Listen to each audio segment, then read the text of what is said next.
U.S. Congressman Riley Moore over the weekend told Fox News that Nigeria and the United States are close to reaching a strategic security framework aimed at tackling terrorism in the country.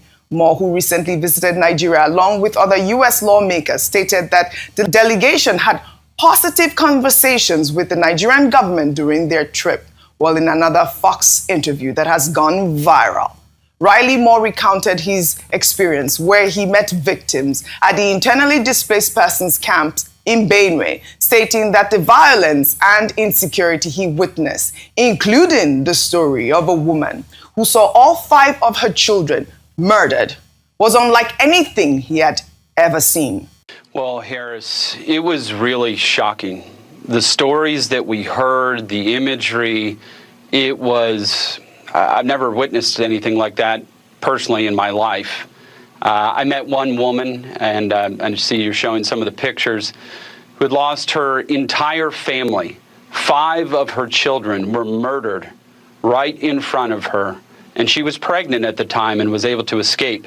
She had that child at an internally displaced camp, and I mean, you could just see that her soul had literally left her body. And there are countless stories like this. Another woman was attacked. Her family was attacked. She lost her husband, her 2 daughters, and they murdered her unborn child. These Islamic terrorists murdered her unborn child and took it right out of her.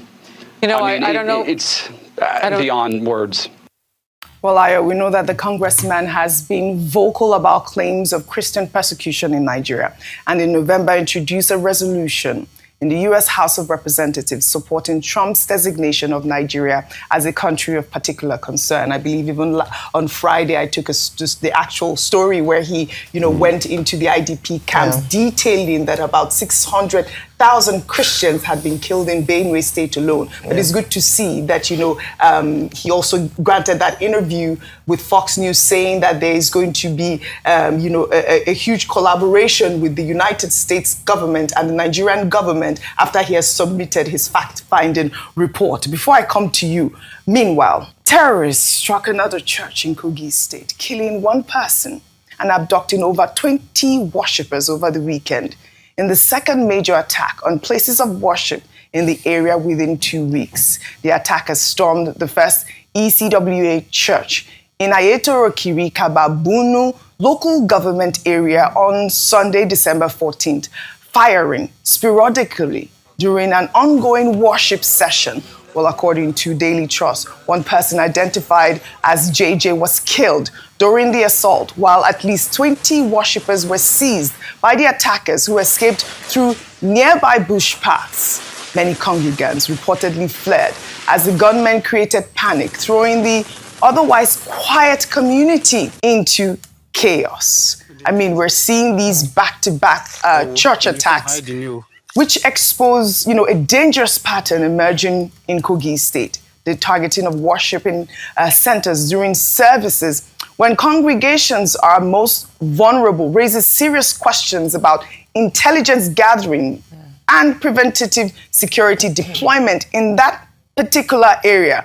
This attack marks the second assault on a church in Okun land within weeks.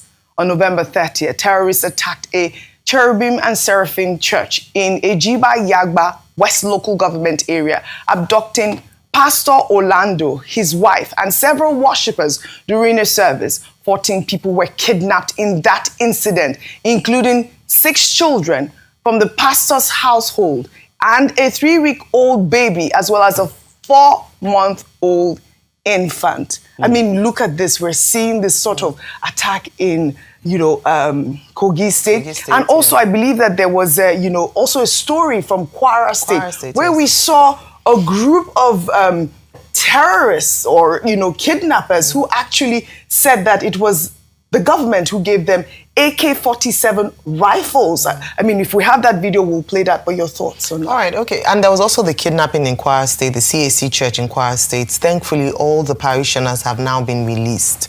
But there is, and you mentioned something about intelligence in Kogi State. They are aware of the hotspots in these areas. I think the challenge is where intelligence meets action, or intelligence actually does what it's meant to do, which is to provide information in order to either prevent situations like this or be able to act. We've said it repeatedly, Oji, that as long as there are no arrests when we see, rescue operations, as long as there's no one who is being persecuted, it means that these criminals still have an opportunity to unleash another day. And the question we had raised last week was, where would be the next target, or who would be the next target? Now, we don't know whether or not these bandits or criminals or kidnappers are the same people who worked in the last operation, but we can make assumptions based on their style of operation, which is attacking a church while in session, kidnapping them, and then demanding for ransom. So there's an industry there that has not been tackled, and we haven't seen any arrests, meaning that these criminals are still at large, and that's quite unfortunate. I was speaking to someone who had an outreach in Kaduna State, and people were advised, why don't you go by road? And one of the things they said is that they know hotspots in Kogi State, and that is why they cannot pass that area. So they know, they are aware of the operations. I think what is biggest on our minds this morning is, if there's an awareness, there's knowledge, information, intelligence, why is nothing being done about it? Why are we not seeing more protection? Why are we not seeing arrests in these areas around that? Also, that video that has been trending around this collusion and complicity with governments, I don't want to, until a full investigation is done. Well, we have raised questions too. Many questions. We have raised questions because when we ask the way and the manner in which the operations are done, it seems like there's a communication or an understanding, and we don't want to believe that there are saboteurs within the government themselves who are preventing this fight against insecurity from succeeding. And so those are some of the things that we have. There's a lot of information out there, OG. We almost sound like broken records on a daily basis. What Nigerians are asking is, why is the government not acting decisively? Why are we not seeing enough response and action to this? Now, going back to the Riley Moore video that you first showed, or the statement based on what his findings were, this is what I have consistently said. I will take the voice and the conclusions of someone who's actually gone on ground to speak to the people who are being affected than someone who comes on TV or writes a statement based on hearsay.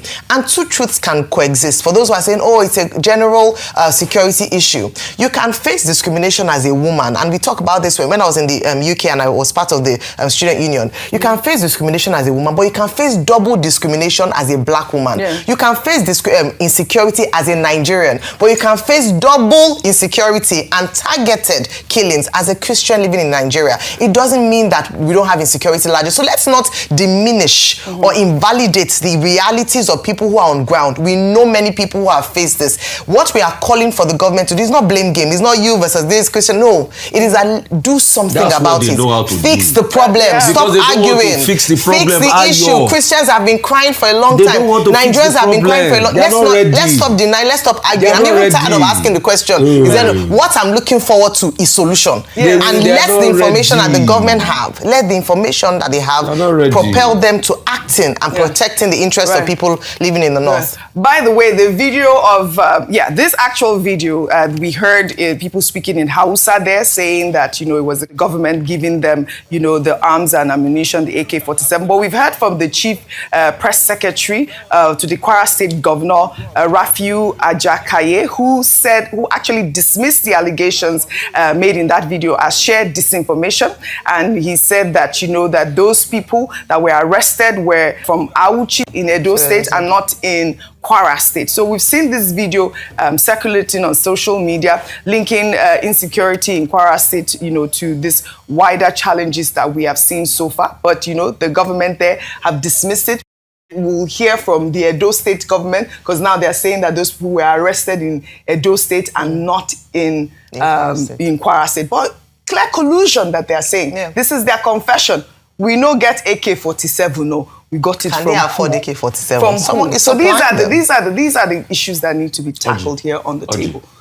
In Nigeria. The day we are ready to solve insecurity, it will be solved. As it is today, look at me. We are not ready. Wasn't it General Sani Abacha that said that if insecurity lasts more than, did he say 24 hours, then there's some sort of collusion with the government? We are ready. as we speak today, a lot of people are still enjoying it. They are using it for all sorts of means. Yeah. The day we are ready, it will stop. As it is, the only sad part is, may we not be part of the numbers. Amen. But Amen. people are dying. People are dying. But when I also pray the prayer, may we not be part of the numbers, I feel very sad and I feel selfish because those that are part of the numbers, are they not human beings? Are they not human beings? It's not that they brothers did and sisters? They are our brothers and sisters. It could have happened to anybody. He came close to me with Reverend Archie. Yes. That was my colleague's uncle. Some people would say, Rufai, some people would say, if these terrorists go and attack one high-profile individual's child, insecurity will end immediately. Have you ever heard them? If they go and attack one of their... Have you ever heard them attack the high-profile individual child? Find them soon now. After all, they have VIP protection. They have VIP protection now. So it's weird that we don't use police. It can't be doom and gloom all the time.